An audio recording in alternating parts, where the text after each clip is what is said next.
வணக்கம்,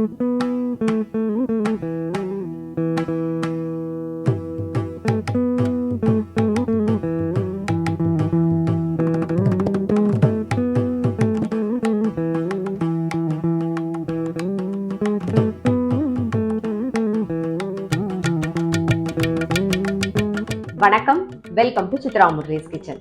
இன்னைக்கு என்ன ரெசிபி பார்க்க போறோம் அப்படின்னு பார்த்தீங்கன்னா, பரங்கிக்காயும் கத்திரிக்காயும் போட்டு வறுத்தரைச்சு பொடி போட்டு ஒரு கொச்சு தான் நம்ம பண்ண போறோம். அதுக்கப்புறம் வந்து வாழைத்தண்டு தேங்காய் போட்ட கறி. ஸோ நான் 2 பக்கமுமே கடாய் வச்சிருக்கேன், 2 பக்கமும் எண்ணெய் விட்டுருக்கேன். ஃபர்ஸ்ட் வந்து இந்த பக்கம் வந்து நம்ம வறுத்துக்க வேண்டியதெல்லாம் வறுத்துக்கலாம். ஒரு டிராப் எண்ணெய் விட்டுருக்கேன். இதுல காரத்துக்கு வந்து ஒரு பச்சை மிளகா சேர்க்க போறோம். நான் வந்து 2 வரமிளகா, தனியா வந்து ஒரு 3 டீஸ்பூன், பொட்டுக்கடலை ஒரு 3 டீஸ்பூன். ஃபர்ஸ்ட் இதை வறுத்துக்கலாம்.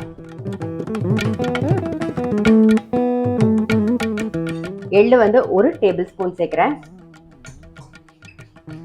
இது கூடவே வந்து நம்ம தேங்காயும் சேர்த்துடலாம். தேங்காய் வந்து ஒரு 2 டேபிள் ஸ்பூன் தேங்காய். லைட்டா அந்த ஈரப்பதம் போக நம்ம நல்லா வறுத்துப்போம். தேங்காயோட ஈரப்பதம் போகும். இந்த பக்கம் வறுபட்டுறது ஆஃப் பண்ணிடுறேன். ஆறுனதுக்கு அப்புறமா நம்ம அரைச்சிக்கலாம். அதுக்குள்ள இந்த பக்கம் வந்து கடாயில எண்ணெய் விட்டுருந்தோம், அது நல்லா காஞ்சிருக்கு. தாளிக்கிறதுக்கு கடுகு,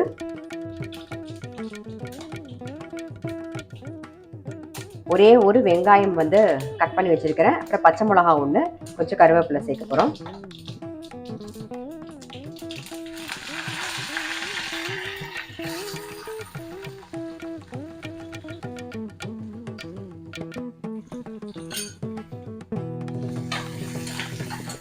வெங்காயம் கொஞ்சம் வதங்கட்டும்.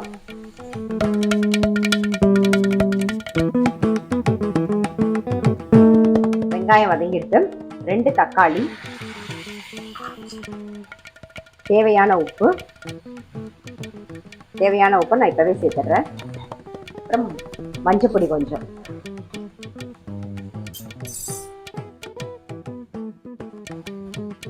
கொஞ்சமா மஞ்சள் பொடி, பெருங்காய பொடி. பெருங்காயம் கட்டி பெருங்காயம் இருந்தா வறுத்துக்கலாம். நான் வந்து பொடி சேர்க்கறதுனால இப்ப சேர்க்கிறேன். 1 நிமிஷம் தக்காளி வதங்கட்டும். பரங்கிக்காய் சேர்த்துக்கிறேன்.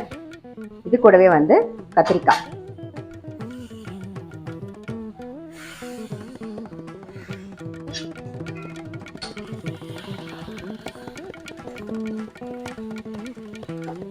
கொஞ்சமா தண்ணி விட்டுப்போம். பரங்கிக்காயும் கத்திரிக்காயும் வேகணும். அப்படி மூடி வச்சிடலாம். அடுத்தது வாழைத்தண்டு கறிக்கு வந்து வாழைத்தண்டை கட் பண்ணிக்குவோம்.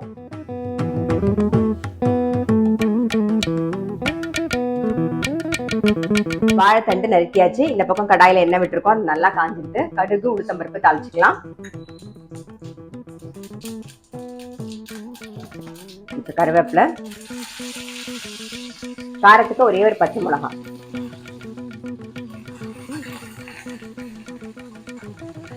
கட் பண்ணி வச்சிருக்கிற வாழைத்தண்டை சேர்த்துடலாம்.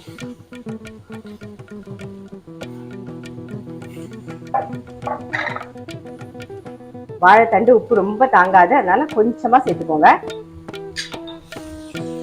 நல்லா மிக்ஸ் பண்ணிட்டு மூடி வச்சிருவோம்.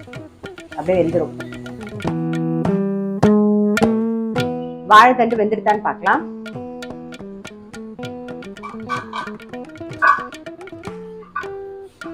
இன்னும் கொஞ்சம் வேகணும். அப்படி மூடி வச்சிருவோம். இந்த பக்கம் பாருங்க, கத்திரிக்காயும் பரங்கிக்காயும் நல்லா வெந்திருக்கும். சரிதா, நல்லா வெந்திருக்கு. சரி, இப்போ நம்ம வறுத்து பொடி பண்ணுவோம்ல, அந்த பொடியை சேர்த்துடலாம். மிக்ஸி ஜார் எல்லாமே அந்த தண்ணியை விட்டுருவோம். ஒரே ஒரு கொதி வரட்டும். நல்லா ஒரு கொதி வந்துடுது. பொடி சேர்த்துட்டு மேலாக கொத்தமல்லி தூவிடுவோம். அவ்வளோதான், ஆஃப் பண்ணிடலாம். நம்மளுடைய பரங்கிக்காய் கத்திரிக்காய் போட்ட கொத்து வந்து ரெடி. இந்த பக்கம் பார்த்தீங்கன்னா வாழைத்தண்டும் வெந்துருது. ஸோ இதுக்கு வந்து தேங்காய், கொஞ்சம் பெருங்காயப்பொடி,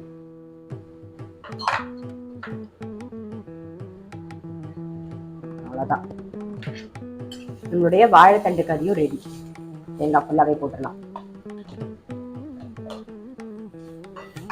நல்லா மிக்ஸ் பண்ணிட்டு ஆஃப் பண்ணிடுவோம். கொத்தமல்லி, அவ்வளோதான். இன்னைக்கு வந்து கத்திரிக்காயும் பரங்கிக்காயும் போட்டா கொச்சு பார்த்துருக்கீங்க. இது வந்து தோசைக்கும் இட்லிக்கும் ரொம்பவே நல்லா இருக்கும். தோசை வந்து நல்லா மெத்துன்னு பார்த்துட்டு தொட்டு சாப்பிட்டீங்கன்னா ரொம்ப ரொம்ப டேஸ்டா இருக்கும். சாதத்துல கூட நல்ல சுட சாதத்துல நெய்யை விட்டு இதை பிசைஞ்சு சாப்பிடும்போது அவ்வளோ நல்லா இருக்கும். ஸோ கண்டிப்பா வந்து ட்ரை பண்ணி பாருங்க. இந்த மாதிரி வறுத்து பொடி பண்ணி பண்ணல அப்படின்னா டெஃபினட்டா ட்ரை பண்ணி பாருங்க. ரொம்ப ரொம்ப டேஸ்டா இருக்கும். நான் அடுத்த வீடியோல சந்திக்கிறேன்.